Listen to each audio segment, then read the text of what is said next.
Being the closer tonight, not like the Brewers, I guess. But the other issue we had, everyone's been talking about Henry Tyson. Henry agreed to do the close for this, but unfortunately he had a conflict, so you now have a substitute closer. And without his good looks and his British accent, I'm going to try my best. Let me start to bring this all together. I think you've got the message. You understand what we're trying to do.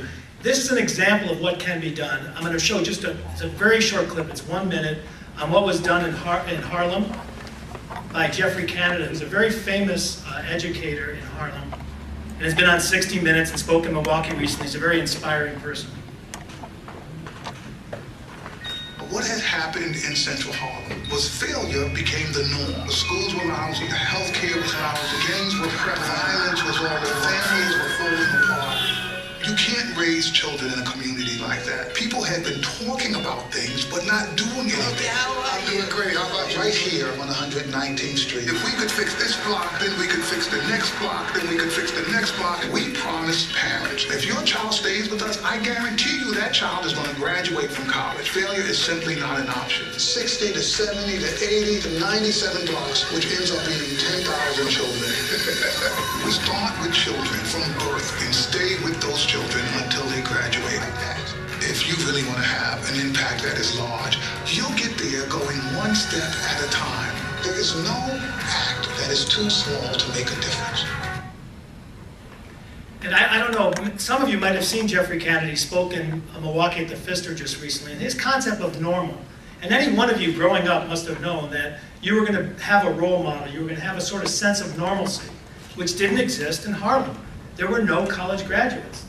He's built a community with 11,000 college graduates, and today, people have a choice. They have an option. College is now an option for people in Harlem. And you can YouTube his name, and you can find lots of videos on him. He's very inspiring. In a similar way, we're trying to do a similar thing. We do have a vision. We've crafted some programs. We've crafted some things. But in essence, we look at each opportunity uniquely, and we try to make it happen and move forward. Let me just quote Abraham Lincoln. He said, "I am a success because I had a friend who believed in me, and I didn't have the heart to let him down." If you believe in these kids, they won't let you down. There's an episode in a sitcom Office in which the actor Steve Carell, plays by Michael Scott, makes a similar promise to a high school class. So he makes a promise to a high school class to pay for their college graduation. 4 years later, he forgot about the promise. He was honored at their graduation, but he didn't deliver. He failed. For Unity in Motion, failure is not an option. The people who started and founded Unity in Motion are going to see this through, but we're not going to do it alone. We recognize right away that the individual, the student, has to take responsibility for this. We will guide them through that. So our promise is to work with all organizations, local, national, small and large, to help that child achieve their objectives. Their objectives in terms of educational opportunities are just a small part of getting their financial independence and breaking the cycle of poverty. And that's what we're all about. We do not intend fulfilling this promise on our own. Even though it's a tremendous liability, we need help from people like you. Each person can contribute, whether it's in volunteering their time, their treasure, their talent. We've done this for years as an all-volunteer army. Last year, you noted we increased our enrollment by 1. We have a full-time employee in Al Rupel, and I can tell you, we get a lot of value out of Al Rupel because I pay him. But we're going to have to expand our staff. We're going to have to expand our programs. We're going to have to reach deeper into what we do. We've moved on to school campuses. We've expanded what we do. We now touch over 100 kids at each semester. Helen Keller said, "I long to accomplish a great and noble task, but my chief duty is to accomplish humble tasks as they were both great and noble." So little things make a difference. It starts with people like you willing to give of their time, talent, and treasure. When we started 3 years ago, we didn't ask for anything. We just provided information. And last year we stepped it up a bit and said, okay, we need some resources, we'll make it a pledge if people want to give of their time, talent, and treasure. Well, now I'm asking you in a more serious way. We need you to commit to making this community a better place for our children. And we can do this one child at a time, one parent at a time, one community member at a time. It's possible. We have a donation table set up at the back where you can make a donation, volunteer, or pick up some information to take home with you and think about it. The money we collect tonight, and this is an important thing, will not be used for our operations and programming. We use it exclusively for scholarships. So 100% of what you donate tonight will contribute to the scholarship fund, which goes 100% to the financial institution which supports the child's education. So that's a very unique opportunity. Rarely do you see your money go 100% to the cause. The other thing, as an added incentive, last year I contributed some money to the incentive pot. This year I'm going to contribute up to $10,000 for gifts given tonight. I'll match them. So that's an added incentive tonight to act tonight instead of taking it home and thinking about it. In finishing, actually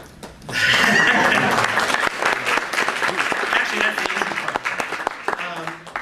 I want to say that at the core of what we do, we're selling love. We're selling caring. You can see it now. Al knows each one of these children intimately. I mean, I know several that I work with, and certainly I know them very intimately, and I'm a navigator, I'm a tutor, I'm a mentor, but Al knows each and every one of them. He goes into each and every one's school and makes sure and follows their courses and makes sure that they're achieving their objectives in terms of their academics. And it's very unique. And we aren't biased by a voucher program or a charter program or an MPS school. In fact, he goes into all three. And we have students from 27 different schools. We wish they were all high-performing through the efforts of Cole and those like him. We're hoping that we can get to high-performing schools. We're hoping that we can help contribute to the mission of getting 20,000 new seats by 2020. So I'm going to leave you all with that. And one last chance we're going to have a raffle. So nobody's going to come up.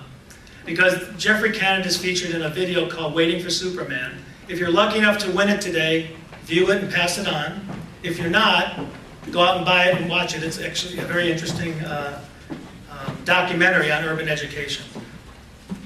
Cole, why don't you pick one up?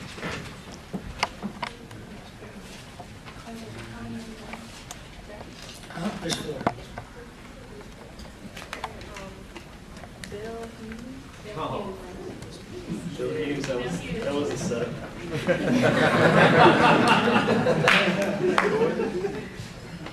How many?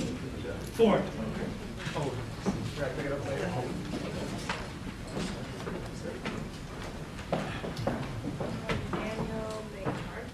Dan McCarthy.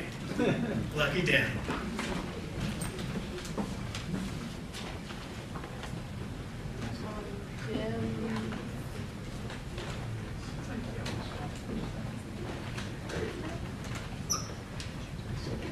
Jim Benson.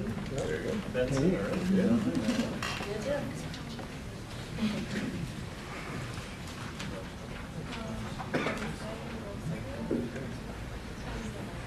Jose Rosario.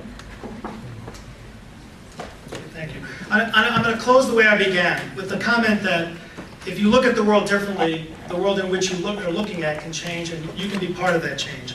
I think so much talent is wasted because no one really took the time to care for the person.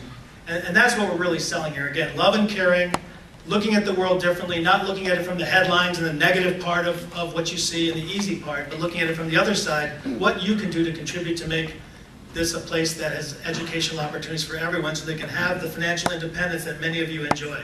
With that, I'm going to close. If anyone has any questions, we will be available to answer them.